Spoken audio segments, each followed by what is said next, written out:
God bless you brother. आज मैले Hebrew भाषामा एलोहिम शब्दको नेपालीमा के अर्थ हुन जान्छ भनेर यो च्याट जिपिटीलाई सोधेको थिएँ। यसमा हेर्ने भने यसरी जवाब दिएको छ, एलोहिमको मुख्य अर्थ नै परमेश्वर भनेर भनिएको छ। तर वास्तवमा हेर्ने भने तल गएर हेर्नुहुन्छ भने एलोहिम भनेको शक्तिशाली परमेश्वर र यसको निष्कर्षमा चाहिँ एलोहिम बहुवचन शब्द हो भनेर भनेको छ। हिब्रू भाषामा एल भनेको चाहिँ परमेश्वर एक वचन हो, तर एलोहिम भनेको चाहिँ परमेश्वरहरू बहुवचन हो भनेर बुझ्न सक्छौँ। अब यसरी हेर्ने भने अब बहुवचन भन्ने कस्तोमा अर्थ हो भन्दाखेरि बाइबलद्वारा स्पष्ट बुझिहेर्ने भने उत्पत्ति 1:26मा चाहिँ हाम्रो प्रतिरो बनिएको छ र यसको अर्थ नै यहाँ चाहिँ परमेश्वरले आफूलाई चाहिँ म नभनेर हामी अर्थात् हाम्रो भनेर भन्नुभएको छ। त्यसको 27मा गएर हेर्ने भने हाम्रो भन्नुको अर्थ चाहिँ पुरुष र स्त्री भनेर जनाएको छ।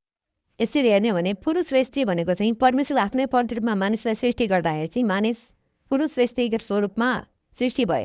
यदि मानिस पुरुष स्त्रीको परमेश्वरको प्रतिरूप हो भने परमेश्वरको स्वरूपमा पिता पनि पुरुषको स्वरूपमा हुनु पर्यो र माता स्त्री स्वरूप हुनु अनिवार्य हुन्छ।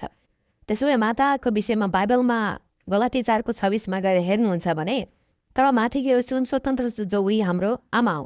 यहाँ बाइबलले स्पष्ट रूपमा आमा अर्थात् माताको उल्लेख गरेको छ र प्रकाशको वचन 21:9मा देखि 10मा गएर हेर्नुहुन्छ भने दुलही भनेर जानिएको छ। आउमा तिमीले थुमा कि अर्थात् मेमना कि पत्नी देखाउँछु, दुलै देखाउँछ। यहाँ दुलै नै स्त्री स्वरूप हो।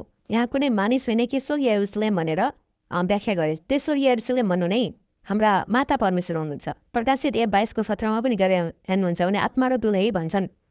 आत्मा र दुलै भनेको नै आत्मा भनेको पिता परमेश्वर, दुलै भनेको माता परमेश्वर। त्यसो भए अनन्त जीवन दिने अधिकार चाहिँ आत्मा र दुलैबाट मात्र आउन सक्छ। त्यसैले एलोहिम शब्दले केवल एक पिता मात्र होइन कि पिता र माता परमेश्वर दुवैजना आउँछ, जुन चाहिँ बाइबलमा करिब 2500 पटक भन्दा पनि बढी पटक दोहोरिएको छ भनेर उल्लेख छ। यो च्याट जिपिटीले दिएको उत्तर हो। तपाईँहरूले पनि आफ्नो यसरी च्याट जिपिटीमा प्रश्न सोध्न सक्नुहुन्छ र च्याट जिपिटीले पनि अर्थात् फेरि भन्ने भने एआईले पनि सबैको उत्तर राम्ररी दिइरहेको छ। यसरी हामीले बुझ्न सक्छौँ कि माता परमेश्वरको अस्तित्व कस्तो छ भनेर।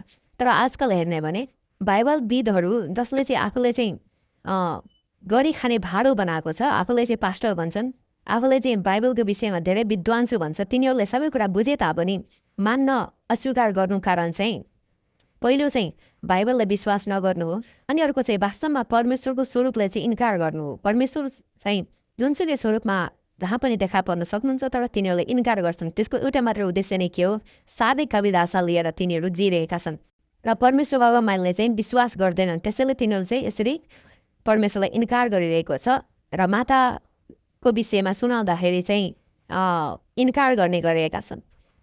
धन्यवाद। शेयर